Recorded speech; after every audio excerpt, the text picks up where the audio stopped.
pengampunan itu adalah cara kita untuk menjadi orang yang sehat secara rohani.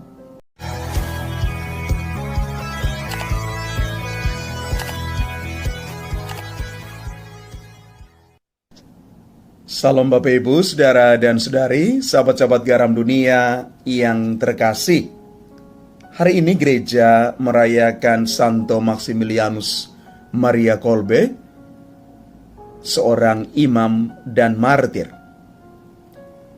Diceritakan ketika ditawan oleh Nazi dan dimasukkan ke dalam kamp tahanan Auschwitz dan kemudian dibunuh sebagai martir. Latar belakangnya adalah karena Santo Maximilianus berusaha untuk menggantikan hukuman yang seharusnya dijatuhkan kepada seorang bapak.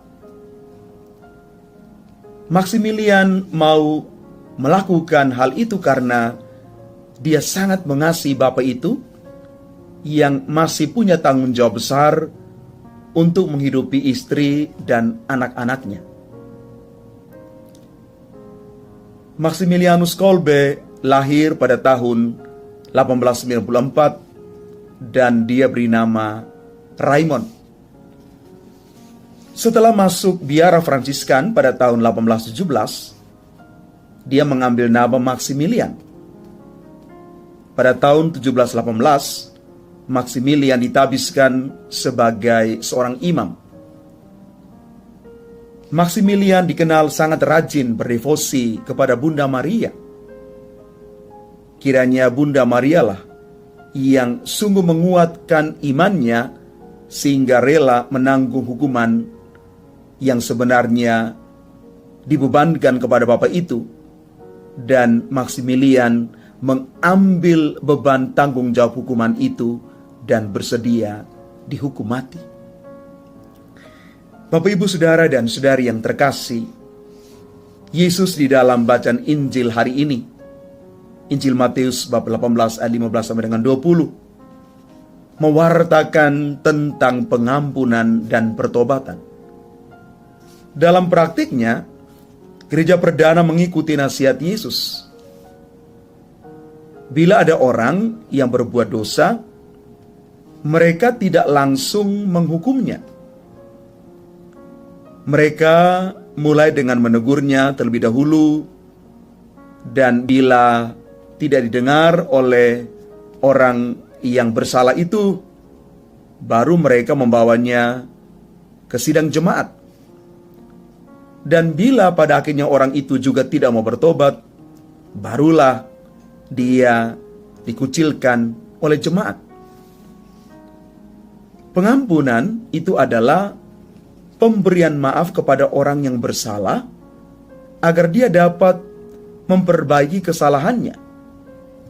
Artinya, orang diberikan kesempatan baru untuk mengubah dirinya agar dia dapat menempatkan diri pada jalan Tuhan.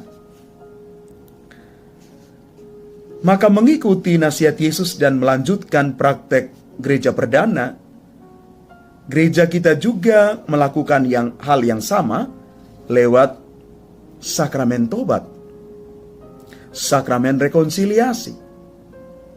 Setiap anggota gereja yang berdosa diberikan kesempatan baru untuk mengubah dirinya dan kembali menjalankan apa yang menjadi kehendak Allah. Maka sebenarnya masing-masing orang diberikan kesempatan untuk membaharui diri. Bapak, Ibu, Saudara dan Saudari yang terkasih, belajar dari Santo Maximilianus Maria Kolbe yang memiliki jiwa besar, empati yang dalam, cinta yang berkorban ini, kita mau belajar juga untuk mengampuni. Kita juga mau belajar untuk hidup di dalam pertobatan. Bapak, Ibu, Saudara-saudari yang terkasih, mengapa kita harus belajar untuk mengampuni? Karena kita juga pernah diampuni. Orang yang menerima ampun akan mengalami kesembuhan. Dia akan mengalami pemulihan, kesembuhan, baik secara fisik maupun psikis. Dan ingat Bapak Ibu Saudara-saudari yang terkasih, pengampunan itu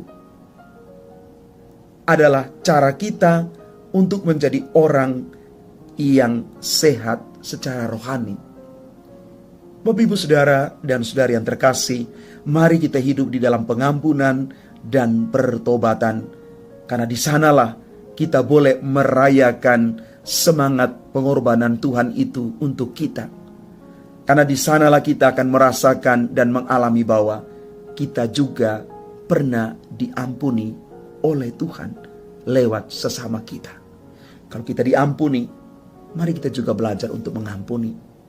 Jangan berkeras hati, karena pengampunan, pertobatan membawa kita kepada kesembuhan. Tuhan memberkati kita sekalian. Amin.